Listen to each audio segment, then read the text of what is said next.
Assalamualaikum warahmatullahi wabarakatuh. Salam sejahtera bagi kita semua. Yang terhormat narasumber Waalaikumsalam. webinar. Pada hari ini yang kami hormati seluruh panitia penyelenggara, serta rekan-rekan peserta webinar yang berbahagia, puji dan syukur marilah kita panjatkan kehadirat Tuhan Yang Maha Esa, karena atas rahmat dan karunia-Nya kita dapat berkumpul secara daring melalui Zoom dan dalam keadaan sehat untuk mengikuti webinar dengan tema Loneliness Memahami Kesepian di Tengah Kehidupan Modern. Perkenalkan, saya Nisha Muskita yang pada kesempatan ini akan bertugas sebagai MC dan memandu jalannya acara dari awal hingga akhir. Terima kasih atas partisipasi serta antusiasme rekan-rekan sekalian dalam mengikuti kegiatan ini. Hadirin yang berbahagia, kesepian atau loneliness merupakan kondisi yang seringkali dianggap sepele, namun memiliki dampak yang cukup besar terhadap kesehatan mental, emosional, bahkan fisik seseorang. Di era modern yang serba terhubung secara digital, tidak sedikit individu yang justru merasa semakin sendiri. Melalui webinar ini, diharapkan kita dapat memperoleh pemahaman yang lebih mendalam mengenai loneliness, sekaligus mengetahui cara-cara yang sehat dan konstruktif dalam menyikapi serta mengelola rasa kesepian. Sebelum memasuki rangkaian acara, izinkan saya membacakan susunan acara webinar pada hari ini, yaitu yang pertama, pembukaan, kedua, pengisian kuesioner, ketiga, pemaparan materi oleh narasumber, keempat, sesi tanya jawab, kelima, penutup. Hadirin yang berbahagia, sebelum kita memasuki sesi pemaparan materi, kami mohon kesediaan para peserta untuk mengisi kuesioner yang telah disediakan oleh panitia. Kuesioner ini bertujuan untuk mengetahui gambaran awal terkait pemahaman dan pengalaman peserta mengenai topik loneliness. Tautan kuesioner akan dibagikan melalui kolom chat. Waktu pengisiannya 5 menit. Kami mohon partisipasi aktif dari seluruh peserta. Terima kasih atas kerjasamanya.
Baik, terima kasih kepada seluruh peserta yang telah meluangkan waktu untuk mengisi kuesioner.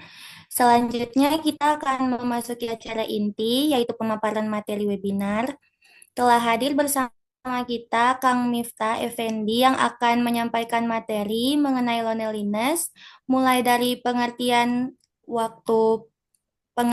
faktor penyebab, dampak yang ditimbulkan, hingga strategi mengelola rasa kesepian secara sehat dan konstruktif. Kepada Kang Miftah, waktu dan layar kami persilakan. Baik, terima kasih kepada MC. Mohon ditunggu sebentar.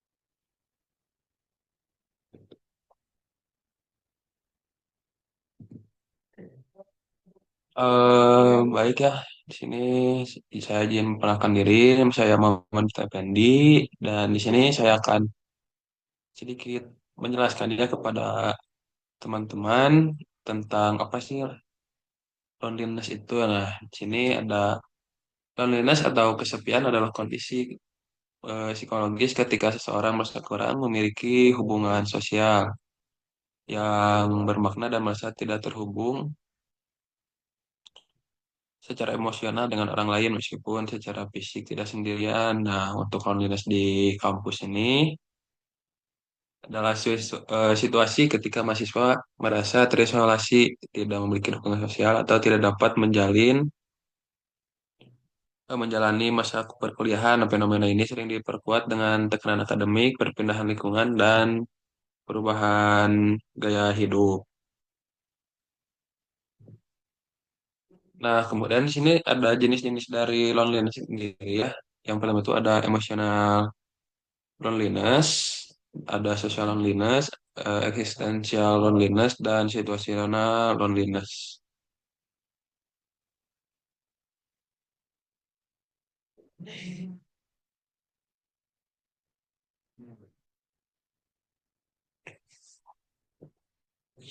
Nah, untuk yang pertama itu ada emotional loneliness ya.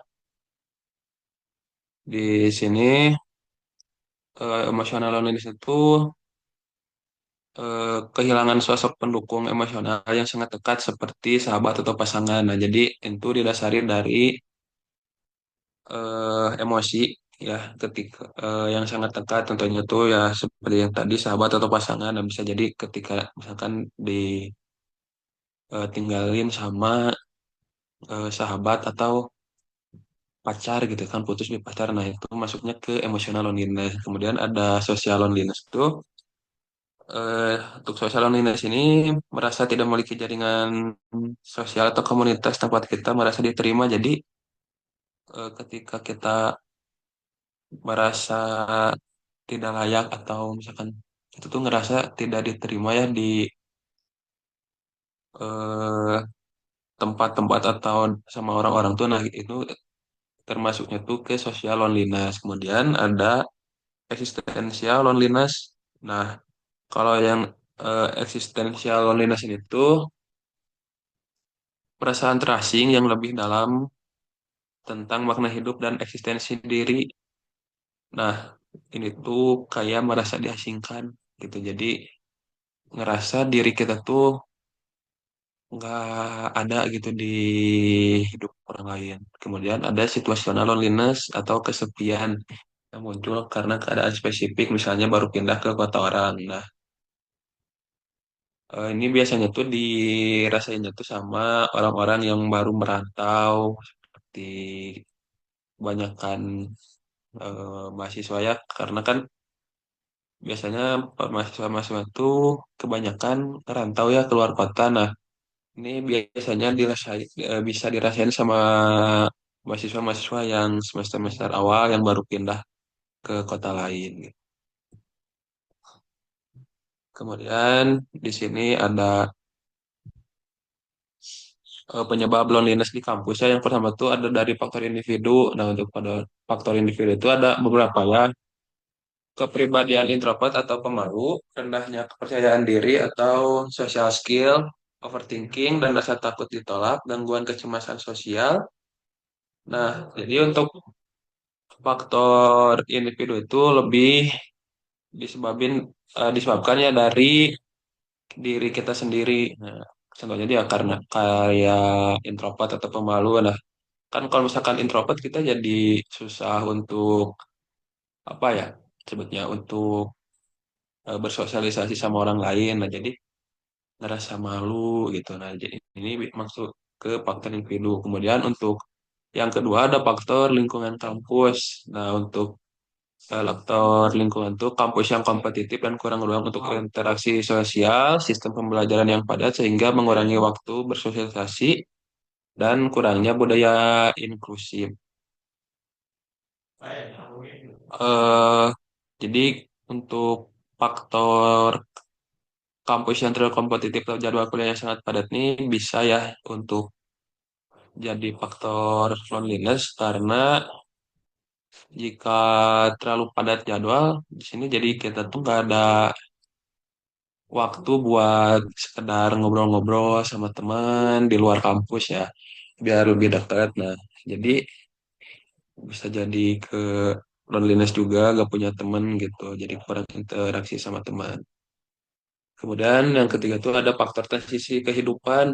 Nah, ini tuh bisa dari pindah kota atau jauh dari keluarga, perubahan gaya hidup yang drastis, adaptasi dengan budaya baru. Nah, kalau ini tuh karena kita baru pindah nih dari kota atau jauh dari keluarga, kita tuh ngerasa biasanya di rumah tuh banyak orang, misalkan ya ada orang tua. Nah, kita sekarang eh, contohnya tuh ngekos ya. Di kos kan sendiri, nah kemudian perubahan gaya hidup yang drastis. Kalau misalkan di rumah tuh tinggal makan gitu, tinggal ngambil. Nah di kos itu kan harus belanja, harus masak. Nah jadi ini maksudnya ke faktor transisi kehidupan. Kemudian ada juga ya adaptasi dengan budaya baru. Nah jadi kan karena kita ke lingkungan baru ya, kita juga harus adaptasi dengan budaya-budaya di lingkungan baru kita. Nah untuk awal-awal ya pasti bakal lumayan ada perbedaan juga. Kemudian ada faktor yang keempat ada faktor sosial.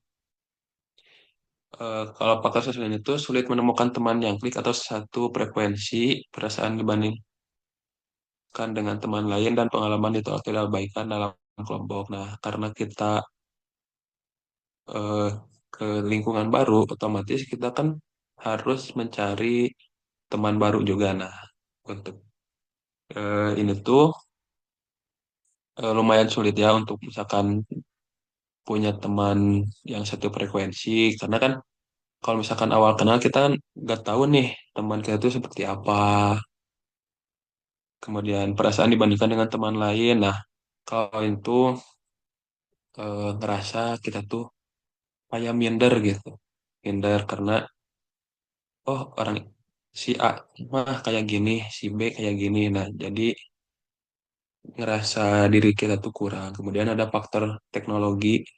eh, Faktor teknologi itu ketergantungan pada media sosial yang memberi ilusi koneksi, perbandingan sosial yang tidak sehat, body image, kesuksesan kehidupan sosial. Nah, kalau misalkan dari faktor teknologi itu,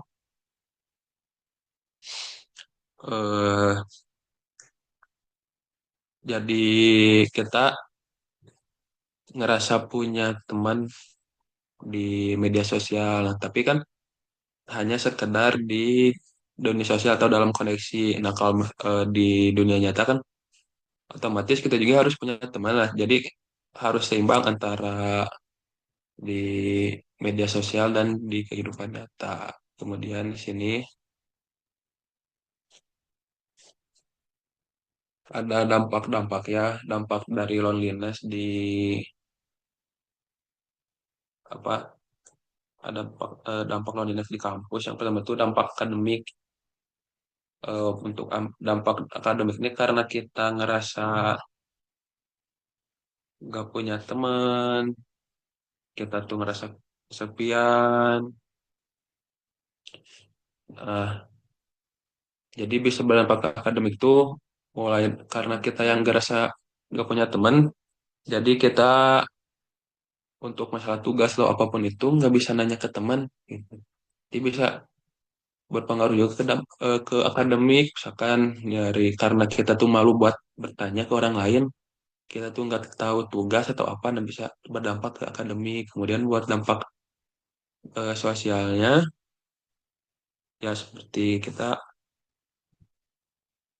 misalkan nggak punya teman, kalau misalkan ada apa-apa, kalau misalkan kita sakit, nggak punya orang yang buat minta tolong gitu. Kemudian untuk dampak ke perilaku juga ya, kita lebih sering menyendiri gitu, apa-apa tuh sendiri. Kemudian di sini ada dampaknya terhadap kesehatan mental. Yang pertama itu ada gangguan psikologis. Nah, untuk ke psikologis ini itu lebih ke arah seperti kecemasan atau depresi. Nah, jadi kita tuh cemas karena kita ngerasa sendiri nggak punya teman, kita tuh cemas, kita tuh dianggap gak sih sama orang lain gitu. Kemudian ada gangguan kognitif, kayak ini tuh lebih ke penurunan kemampuan berpikir jernih atau fokus. Nah, kita tuh jadi karena terlalu memikirkan tentang kesepian, jadi kita tuh kadang nggak suka nggak fokus karena terlalu fokus ke hal lain, sedangkan hal yang lebih penting tuh nggak kita fokusin. Kemudian ada ke resiko serius. Nah, jika kita nggak segera ya buat ditangani untuk dampak jangka panjangnya tuh lumayan serius gitu. Jadi ketika kita ngerasa kesepian atau loneliness tuh ya kita cobalah dari diri kita sendiri buat mencoba mencari teman itu. Mau itu yang satu frekuensi ataupun tidak, setidaknya kita mencoba dulu mencari teman. Kemudian di sini ada gejala dari loneliness ya. Untuk yang pertama ada gejala fisik. Gejala fisik itu mudah lelah, gangguan tidur atau kelelahan fisik tanpa penyebab medis yang jelas. Jadi karena kita tuh mungkin ya lebih capek karena apa-apa sendiri, jadi mudah lelah, terus susah tidur juga. Kemudian ada gejala emosional. Untuk gejala emosional itu kita eh, kayak ngerasa hampa gitu, nggak berharga di orang lain tuh, dan bisa juga ke putus asa. Kemudian dari gejala perilaku, eh, jadi kita tuh lebih sering mengisolasi diri atau justru lebih bergantung pada teknologi atau gadget ya, media sosial. Jadi secara kita tuh menggunakan media sosialnya tuh secara berlebihan. Nah, di sini ada strategi mengelola dan mengurangi loneliness ya. Yang pertama itu ada strategi personal. Untuk strategi personal ini tuh nyambung ya sama strategi emosional. Jadi personal dan emosional. Dari personal itu kita harus membangun kepercayaan diri dan belajar meregulasi perasaan diri sendiri.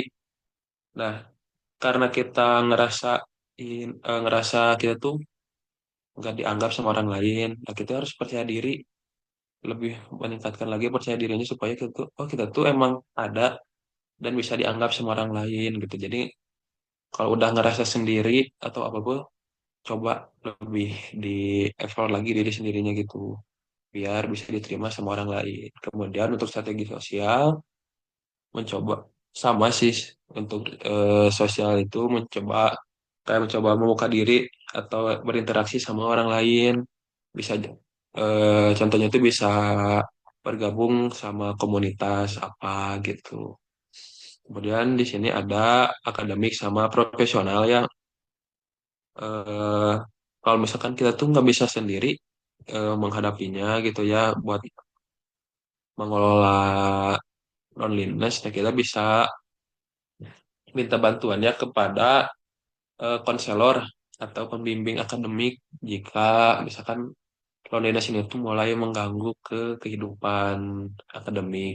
Soalnya kan kita udah misalkan dari rantau jauh-jauh nih kuliah keluar kota, tapi gara-gara loneliness jadi ganggu gitu akademiknya ya. Mending kita minta bantuan aja gitu ke pembimbing akademik di kampus. Nah, di sini ada upaya kampus buat mengurangi loneliness mahasiswa. Yang pertama itu membentuk pusat konseling mahasiswa. Nah, untuk pusat konseling mahasiswa ini bisa eh, dari dosen pembimbing akademik, bisa dari mahasiswa juga.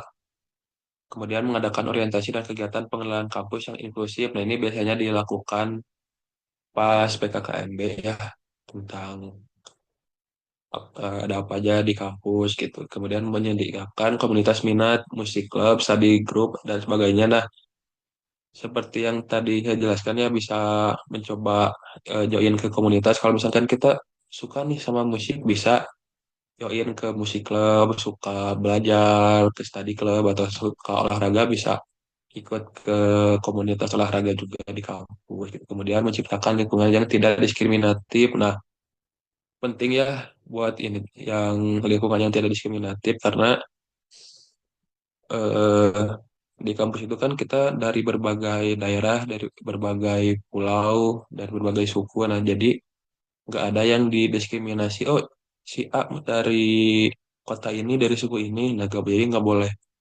diskriminasi ya buat teman-teman semua. Kemudian menyediakan ruang berkumpul yang nyaman. Dan salah satu upayanya tuh kayak tempat-tempat kumpul di kampus, ada kantinnya juga gitu. Kemudian pelatihan peer counseling atau body system. Nah, ini bisa diadakan, contohnya tuh ya kayak sekarang ya, kayak webinar ini tuh sedikit banyak itu buat pelatihan kepada mahasiswa ya yang ngerasa atau belum ngerasa loneliness gitu. Kemudian ada upaya diri sendiri yang pertama itu meningkatkan interaksi sosial. Nah, bisa untuk meningkatkan interaksi sosial itu contohnya kayak tadi ikut komunitas, ikut kegiatan kampus, seminar, pelatihan atau olahraga gitu. Kemudian memperkuat dukungan psikologis.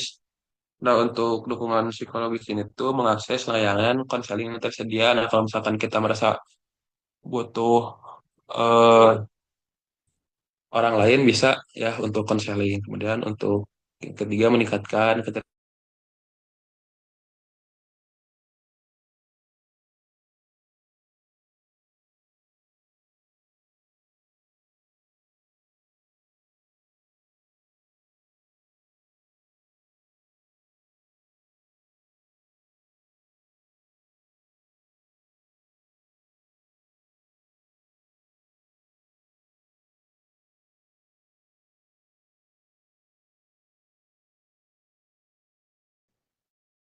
Kami ucapkan pada Kang Miftah atas pemaparan yang sangat informatif dan bermanfaat.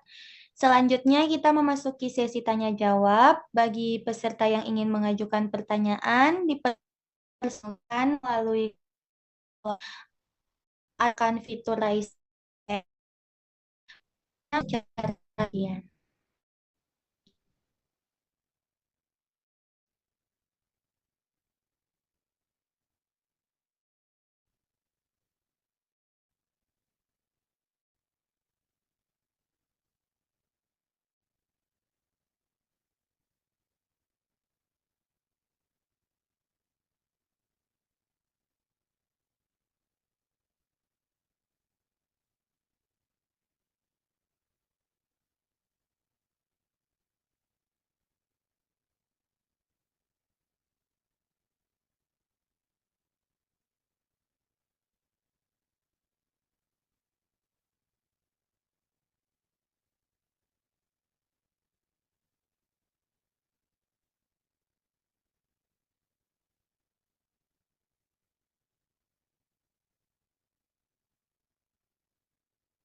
Ya boleh teman-teman buat bertanya.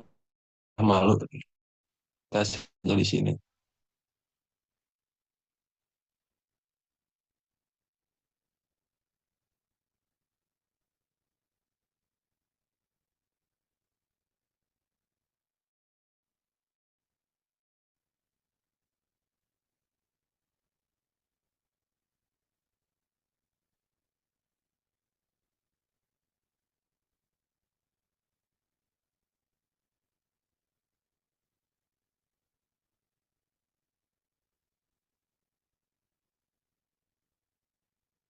Boleh mau bertanya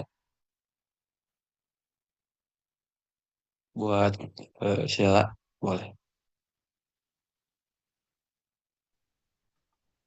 Sebelumnya, perkenalkan nama saya Sela Aulia. Saya izin bertanya, kenapa sih lines ini pada mahasiswa bisa tetap terjadi, walaupun mereka ini aktif secara akademik dan mereka ini sering berada di lingkungan kampus. Terima kasih sebelumnya.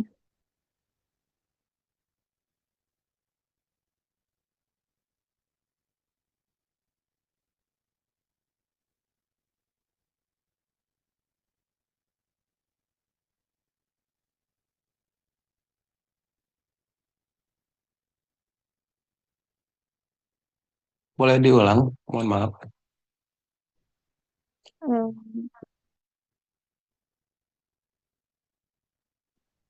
Kenapa sih lines ini pada mahasiswa tuh bisa tetap terjadi walaupun mereka tuh aktif secara akademik dan mereka ini sering berada di lingkungan kampus? Terima kasih sebelumnya. Oh, baik, baik. Jadi kenapa buat loneliness itu bisa terjadi ya pada mahasiswa gitu? Karena loneliness itu berkaitan sama jumlah aktivitas ya atau keadaan di, tapi lebih ke kualitas hubungan yang dimiliki individu. Nah, jadi mahasiswa itu bisa aja aktif mengikuti perkuliahan, organisasi atau kegiatan kampus, tapi tetap aja gitu. Mahasiswa itu merasa relasi relasi yang dia miliki itu nggak memberi rasa aman, terus diterima di lingkungan, sama dipahami secara emosional. Jadi interaksi yang sifatnya itu kayak formal ya, atau tuntutan akademik juga sering tidak cukup buat memenuhi kebutuhan kedekatan secara emosional. Bisa mengerti. Terima kasih. Baik, buat teman-teman yang lainnya, boleh ya jika ada yang ingin ditanyakan. Sebelumnya izin bertanya, perkenalkan nama saya Intan Nuraini.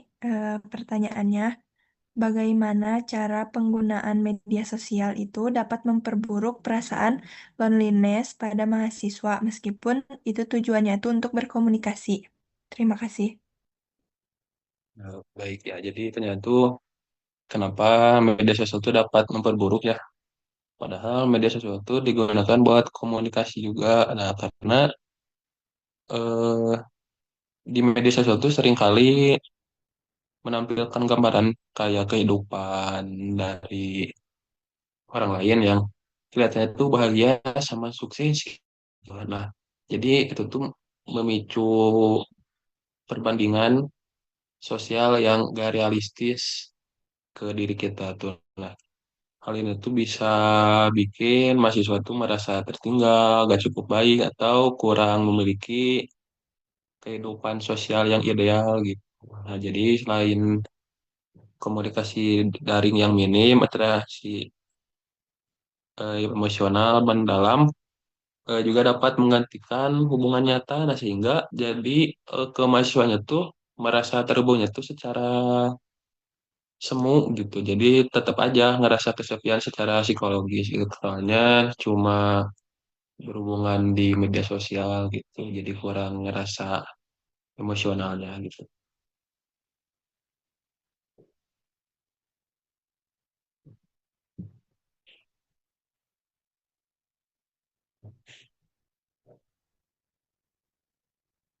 Boleh buat yang lain jika masih ada yang dibingungkan atau mau ditanyakan?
Boleh teman-teman yang lainnya, apa sudah saja? Ada yang ditanyain?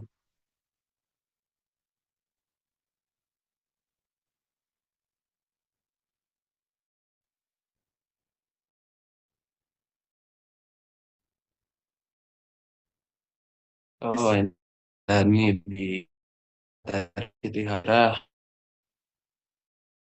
itu pendekatan untuk mengatasi loneliness di kampus.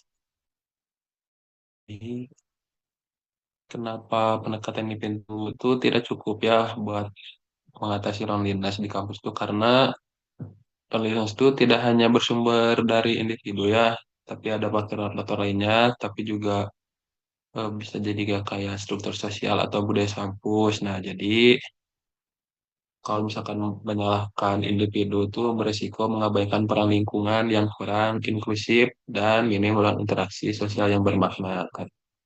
Jadi intinya tuh ya karena loneliness itu ya tidak dari individu saja gitu. Jadi ada masih ada faktor-faktor lainnya.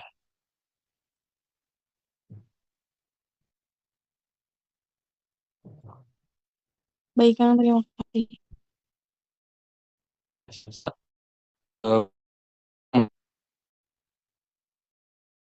di- masih ada yang ingin ditanyakan, bolehlah buat menghubungi secara pribadi gitu ya ke bisa minta aja ke panitia gitu. Mungkin ya jika ada kesalahan dari penyampaian saya, mohon maaf ya karena kita juga ya di sini masih belajar gitu. Mungkin sekiannya. Wassalamualaikum warahmatullahi wabarakatuh. Waalaikumsalam.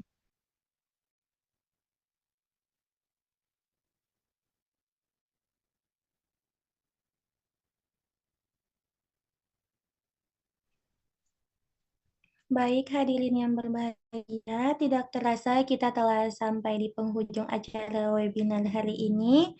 Semoga kegiatan yang dapat memberikan wawasan baru serta meningkatkan kepedulian kita terhadap pentingnya kesehatan mental, khususnya dalam memahami dan menyikapi rasa kesepian. Saya selaku MC memohon maaf apabila selama memandu acara terdapat tutur kata atau penyampaian yang kurang berkenan. Akhir kata saya ucapkan terima kasih kepada semuanya. Wassalamualaikum warahmatullahi wabarakatuh.